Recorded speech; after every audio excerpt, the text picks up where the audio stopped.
Calling this meeting to order. First item on the agenda, the roll call. Greg Strike. Here. Danielle Bailey. Here. Jared Gardner. Here. Andre Spinelli. Here. Brian Looney. Here. Seth Anderson. Here. Tyler Robinson, John Spring, and Mitzi Barker excused. Thank you. Since there are no minutes to approve, next order is disclosures.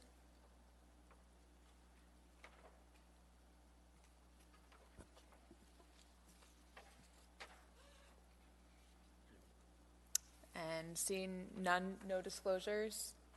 Moving on. Moving on to the consent agenda. Is there a motion to pull any items or to move to consent, to approve the consent agenda?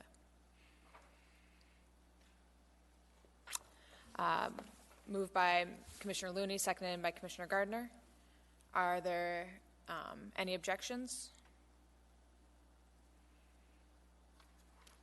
Seeing no objections, the consent agenda is approved. Is there a motion to postpone case number 2018-0095?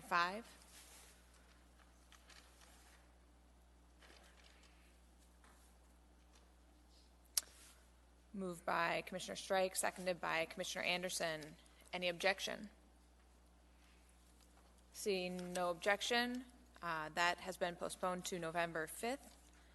Moving on to case 2018-0090. Is there a staff report?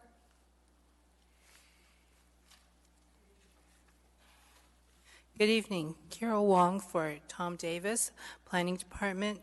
Tonight we are before you to present the 2019 capital improvement budget as well as the 2019 to 2024 capital improvement program. In your packet you should have received a staff report that included a listing of a table that cross-references for the CIB and CIP some projects that are being forwarded for consideration for the bond. And we've noted for you in the last column where some of these actions coincide with specific 2040 actions as well as specific adopted functional and neighborhood and district plans. Director Lance Wilbur is here to go over the documents with you, and there's also other representatives from Parks, PM&E, as well as Transit here tonight. Thank you. Madam Chair, my name is Lance Wilbur. I'm the Director of Office of Management and Budget. I appreciate the Planning Department's help and support in getting this document to you on short turnaround time. Just as a reminder, we presented a proposed list of projects to the Commission in August, and the list of projects that we shared with you then were the list of projects that were being proposed for 2019 bonds. The projects that the Planning Department had submitted to you are those projects that were in 19, and they may carry forward into future years. So there may be some questions on a couple of these that are not in the bonds. For example, the downtown library, that is not a 19 bond, but it's in the 2019 to 24 CIB, or CIP, so looking into the out years. Same thing with Lusac Library Phase 2. Again, some of these projects are in 2019 and some of them are in the outer years, but they are all projects that have been identified for the staff, by the staff. The other thing I would mention is some of these projects, they are being supported with bond funds, but the total dollar amounts that are shown in here may be either state or grant. But we can go through each one of those as you may have questions. In your packet, in the back and through your packet, you should have received a map that has, it looks very similar to the map that you received in August. We provided the same map to the Assembly, and as a reminder, we gave the Assembly a copy of the CIB and the CIP, and you should have received the entire document last Tuesday night.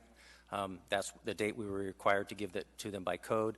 That's the earliest we were able to provide it to the Commission, so I appreciate your accommodation in the prompt action of the planning staff. What I'm looking for and asking the commission tonight is, as you look through this list of projects, one of your roles is to make a recommendation to the administration and to the assembly on the capital improvement budget, which is in 2019, and the capital improvement program, which is all 6 years. So if you have some changes or questions or concerns about those, your action and your recommendations would be great to have those in there. What I'd like to do is summarize, first of all, the projects that are in 2019, the list of projects, and primarily the one that are on the map and in your packet. As I did in August, I'm going to group the projects are identified by group, and what we're looking for is what the CIB has for 2019 is a total bond amount of $54.5 million, and it includes area-wide facility projects, and primarily what we're recommending here are about $3 million to renovate the Anchorage Senior Center and the Chugach Eagle River Chugach Senior Center. We have some bond money proposed to upgrade the network of area-wide communications for public safety, replacing 4 elevators inside the Lusac Library that were not done as part of the recent renovation, some work at West High Pool, and a little bit of work out at the Girdwood Library. That's the majority of the area-wide facilities projects. The sum of the area-wide facilities is about $8.5 million. It's about $3 million more than we had last year, and it's primarily all focused on the senior centers. As we shared with you in August, the police department is looking to remodel the current headquarters off of Elmore Road in anticipation of their move from about 125 officers and detectives downtown. They're going to renovate the ground floor of the APD headquarters for $3.5 million, and that would be for evidence storage and examination, as well as some refinements to their crime lab. So that's primarily in police.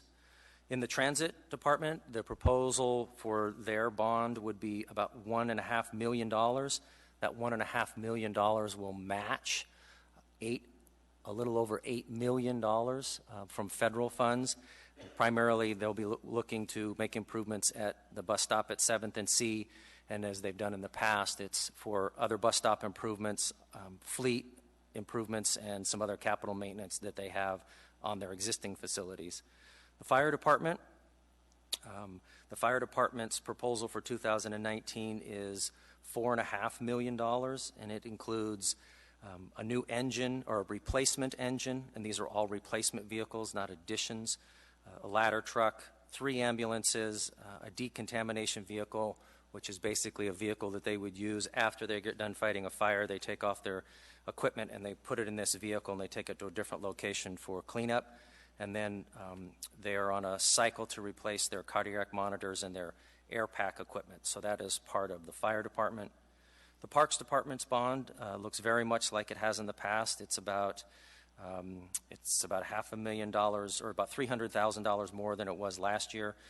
Again, traditional, they have trail connections, wayfinding, some improvements to parking lots. Again, very much the list that I went through with you in August and the projects provided in your packet. The road and traffic bond, that would be about $32.5 million. 31 of that would be in roads and another $1.5 million in traffic. That also would include all of the regular road upgrades, but it also includes programmatic improvements for drainage, flooding, signals, and streetlight improvements. The 2 projects that, since we've met in August, that are not being proposed for 2019, but rather for 2020, are 42nd Avenue from Lake Otis to Florina. We had that in there for $2 million to advance to the next phase of development, which would have been probably right away in construction. We have design money that's in this year's bond. The contract has just recently been awarded by the Assembly last week, so they'll be working through the design next year on that one. And then 36th Avenue, I think from Lake Otis to the Seward Highway, Lake Otis to Old Seward Highway.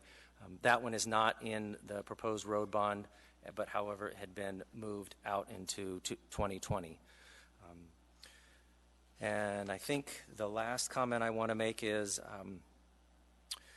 there were a lot of questions about the 2000, well, not a lot. There were some questions about the 2019 to 24 CIP. I think a lot of the projects that you see in here recognize that if bond funding is the primary, if not the only source of funding to make capital improvements inside the municipality of Anchorage, there's not a lot of state resources available. The amount of money that we can contribute to the road program at our current rate without some other outside assistance and giving the tolerance that we have in the community for bonding, the road program is going to continue to be challenged to meet the needs that they have with the infrastructure that we have in place. The other thing I want to point out is our facilities. Many of our facilities they're 30 to 35, 36 years old, and they were built with state funds, and so the state funding is not there to sort of rehab and replace, so we've been doing the best we can to target our bonds that are in the facilities program to those that are of highest need. So I think those are the summary comments I want to make, except for the one last comment is our schedule. As I mentioned, the Assembly received the capital budget, not only and the operating and the utilities last Tuesday. They'll be introduced to the Assembly tomorrow night. The first public hearing on all of the budgets will be the 23rd of October, and then they will have a second public hearing on the 7th of November, which is a Wednesday. It's because Tuesday is election day, so they will not be holding a meeting on the 6th. And so then after the 6th, they are planning to hold a work session with amendments in a couple weeks after that with approval targeted for the 20th of November. So tonight I would be glad to answer any questions, respond to any issues that you might have in the packet. And again, I recognize that it was relatively quick turnaround, but I also want to reiterate the information except for two projects is pretty much the same that I shared with you in August. Thank you, Madam Chair. See, we already have members in the queue. Commissioner Strike? Thank you, and through the chair, appreciate it. It's great to have the package and the process that's gone place this year, much better than in the past. Thank you very much. A lot of my questions are just centered around vocabulary and definition and so forth. Okay. But as I look at some of the individual projects under location, some are blank, some say assembly, area-wide, community, area-wide. So I'm interpreting that as that's an area-wide bond. If it's blank, what does that mean? If it's blank, it means that we need to put something in there. Okay. So we'll note the project. For example, on the Health and Human Services, I believe that's what that Health and Human Services, number 5, the Chugach Senior Center location is blank. Okay. Yes, we will add in the appropriate location. It will obviously we'll put in either if it's that one will be area wide. It'll look. And that would be my question. Are there, if it's not area wide, it will stipulate so that just that area then will vote applicable on the bond. For example, many of the Girdwood projects. It's more about the type of project than the location. For example, Health and Human Services is an area-wide service, so it will be area-wide. If it's a road project in Eagle River, it will show for just Eagle River, just the Eagle River area, because they fund their roadway projects different than they do in ARTSA. A community center in Girdwood. That would be an area-wide facility, so it would be as area-wide. Okay. Another comment was, and you made the comment regarding APD and the change that they were making out there at Elmore, and you used the number 125 police officers moving into the new facility. I believe the number may be higher. I just caution, I don't want to overinflate, but I want to maximize the numbers from a marketing standpoint, because we really don't want to show 125 people occupying that whole building. We had that as a lengthy discussion here when we moved to approve the site. but I think it's from a marketing standpoint, let's get the right number if it's higher especially, and promote that. Yeah, a good point, Commissioner Strike. I think in addition to the sworn officers, there's obviously some support staff in there, and I'll make sure that we get Let's the right throw number. that number in there too. Let's show the maximum going out there. You mentioned the fire department. When we had the meeting this last time, I recall the ambulances, many of those were being retrofitted, meaning you were taking the bodies off, saving the chassis, and refurbishing them, as opposed to replacing them. Now you're using just, all I see in here is replacement. Is the refurbishment still occurring, or are you using the term refurbishment and replacement synonymously? Synonymously, and the reason is that they are still replacing entire vehicles, including the chassis and the box. From a marketing standpoint, you might want to think about continuing to use the word refurbishment, because it shows there's a connotation more bang for the buck. Thank you. Just an idea. And another item in going through under the Parks and Recreation, under the ball fields. I don't know if it's an issue. I just put it out there. Do we have any Title IX issues related to recreational facilities as a city? I know the school district does, but does the city have a Title IX issue? I don't know. I'm going to ask Josh if he can help me out. Title IX would be equal access for women versus men's sports. And I'll give you an example. South High has a men's baseball field. They don't have a girls' softball field, but they've got a men's softball field. You got a potential issue there. No, you don't have you have an issue there. That issue is not on my radar. I do think that all the fields that we have are equitable in nature and can be used for all. I do know that some are specifically designated to accommodate women's softball, so that does exist. I can't speak to it as it relates to Title IX specifically. I just put it out there from a marketing standpoint. If there's an opportunity for you to market these to show a balance, that's great. That's all I had. Thank you. Anybody else? Any questions?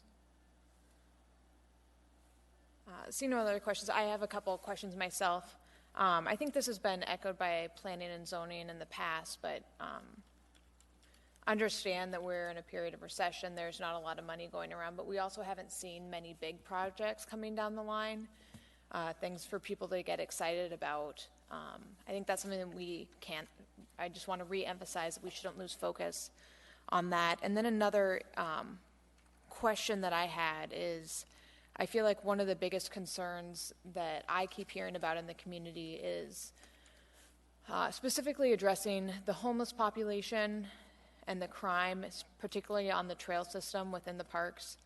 And I don't see anything in here specifically addressing those issues. Is that something, I feel like as someone who has studied planning and is in planning and zoning, I want our body to do as much as possible to come up with plans that can do that. And we're aware that physical changes in the landscape and in planning can make a difference in those areas. And I'm wondering, why aren't we seeing some of that in here, or are we seeing some of that in here and I just didn't notice it?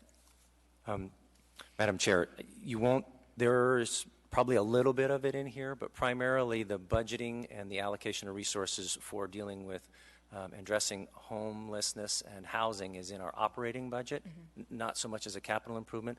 If there was a capital improvement for either a building or a brand new facility or something like that, that would show up in here, and that is not in here. Just to continue on that, though, when we're looking at rehabbing trails and doing maintenance, those are the same things. And so those types of capital improvements could be happening in the city if we were addressing money into it. And I think that's something I would like to see more, because the longer we put this off and rely on other departments to fix it, that's something that I would be worried about. So I would like us to be more proactive in the ways in which our planning can address some of these issues as well. Okay, thank you. Thank you.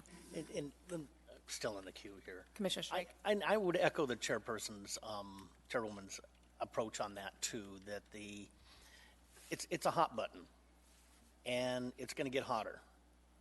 And right now, we're looking at facilities, so again, it becomes marketing. If you're doing things already that could attach or address to it, having a slip sheet, having something else to address the elephant in the room, so to speak, along safety, and you can categorize that along the safety route, that is becoming a hot topic button, not just in the assembly meetings, not just here when we review plans, but at the coffee shop, people are talking. I've never seen this issue other than the recent Supreme Court. It's a hot button that's still continuing in the coffee shop, so to speak. Madam Chair, Commissioner Strike, what we'll do is we'll go back and visit with the departments, particularly in facilities and with parks, and if there's something inside these capital improvements that we could enhance or address that's targeting a location or locations for housing and homelessness, particularly the homelessness and issues on trail system, I'll get with those departments and see if we can make some adjustments. And if we are doing those things and making improvements and they're not recognized in here, then we will make sure that we recognize what we're doing to address those in our project. We want you to take credit for them if you're doing them. Absolutely. Thank you. And just to add in on that, we recently we've had a couple approvals of park master plans. And one of the things that we're seeing are added light fixtures, increased visibility. And so maybe putting money into some of the rehabbing of those facilities would be something that could be prioritized if this really is an issue. Okay. If you want to come up to the mic too. Thank you. I think we all know who you are, but if you could please state your name for the record as well. Sure. Josh Duran, Parks and Recreation. D-U-R-A-N-D. In the 2018 bond that was passed, one thing that was identified in there was the Chester Creek single track. In the 2018 bond package, one thing that was addressed in there was the Chester Creek single track. Some of the specific reasons why this project came to be was members from a handful of community councils identified the issues that are on the Chester Creek Trail as it relates to homeless activity. They were kind of taking this approach with their idea of kind of taking back our park. So the idea with this project is you already have the Chester Creek Trail. It's a major non-motorized transportation corridor that's surrounded by natural forested areas. This project utilizes existing social trails within that network beyond the paved trail that would create this activated space where a lot of these homeless camps feel comfortable going because these spaces are hidden. They're not visible from the trail. So it opens up that corridor. It allows us to take a different look at how we manage vegetation in those areas so we can have much broader sight lines. And this is something that, if we tried to have that idea, say 5 years ago, we would get a lot of pushback from people in those communities because they don't want us to impact the indigenous vegetation that exists there. They like that kind of closed-in feeling, but that has changed. And that project is an opportunity to kind of take back those areas, expand the activity within that corridor. And then if you look at other packages that we have this year, 2019, we have the Campbell Creek project. One of the things that we're doing in there is wayfinding with emergency locators, which we've already done on the Chester Creek Trail. So every half mile you have this bright red sign that exists on the half mile marker that if someone is in distress, they can call the non-emergency number or 911 and have a real specific location for what they're dealing with. And that also helps with safety, helps with perception, and helps kind of people feel more comfortable in our public spaces. And just while we have you here, I know this Sure. isn't particular to the capital budget. Has there been any talk about things like reestablishing the fall disc courses as a way of taking back the park? I know that had some controversy, but kind of, again, in light, something that you would have had pushback 5 years ago could now be seen in a completely different light. So to speak to Frolf, we did a collective study of how disc golf can work in Anchorage. And one thing that we did find through that study and through that process was that a disc golf a disc golf course associated with a major greenbelt corridor does not work. It's a competing, two competing activities that don't work well together. That being said, a master plan came through this commission some time ago for Davis Park, which is it's a popular spot for homeless camps and has a lot of natural vegetated areas. And there's a 9-hole disc golf course being installed there this summer and by volunteers, and it will be opening next spring. So FROF will be combating that activity in the Mountain View area, and it could do that in other areas as well. And one other point is we are addressing lighting currently. We're using AMAT's federal dollars to relamp the entire Chester Creek corridor right now with LED lighting. And we started at West Chester Lagoon, and we're working our way east to Russian Jack Springs Park. And if you go out there now and look at the lights at West Chester Lagoon, you can see 1,500 feet, and there's not any dark spot on that pavement. It is all completely lit now, and that is something you can see now. In a similar vein, has there been any talk of a partnership between parks and police and finding ways to redesign the parking lots for a lot of our parks in the community? We do get invited, our planners and landscape architects that work at parks, we do get invited to go to class work, and I can't think of what the title it's called right now, but it's police-driven type design, so how you can, through design, make a space, such as a parking lot or a park, safer. So we do coordinate in that capacity. Thank you. Any other questions? Seeing no further questions. For staff, were you hoping to have other members here speak to different parts of the packet, or were you hoping for us to discuss and make a motion? Our desire is for the commission to discuss and make a recommendation. All right, so what is the will of the body?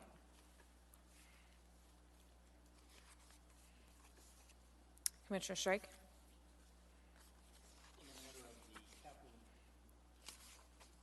In the matter of the 2019 capital improvement budget and 2019 through 24 capital improvement program, case number 2018-0090, I move that this body approves and moves it forward to the Assembly for their final reviews.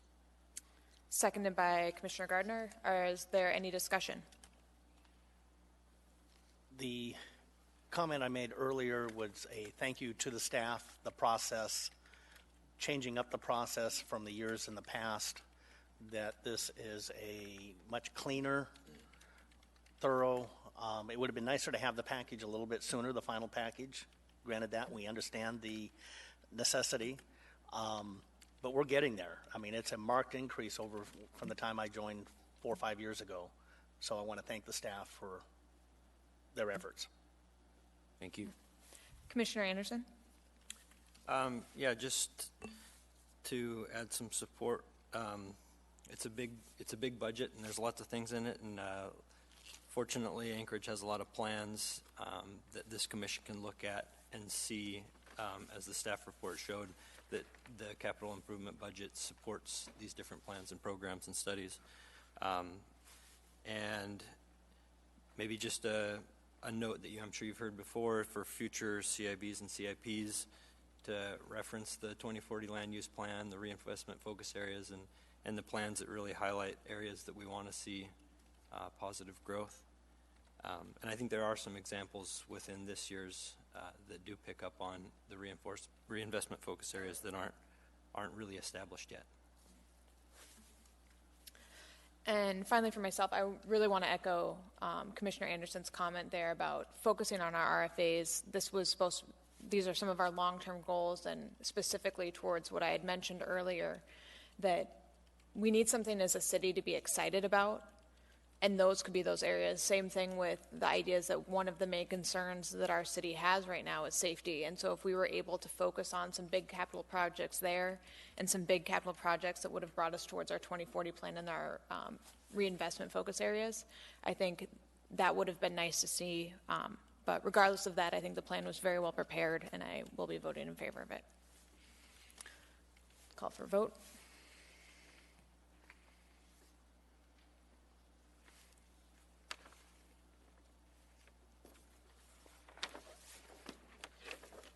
The motion passes. Thank you all. And is